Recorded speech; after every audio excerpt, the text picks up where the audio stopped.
kupambwa tayari kwa mumewe.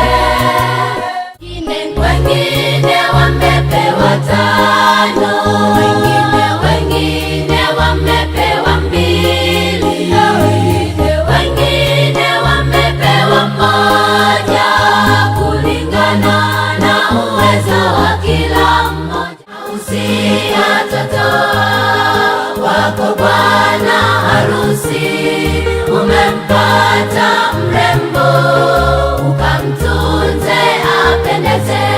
Usisikie maneno ya watu wa vijiweni yasikuponze ukamuacha mrembo wako wa maisha, yasikuponze ukamuacha mrembo wako wa maisha.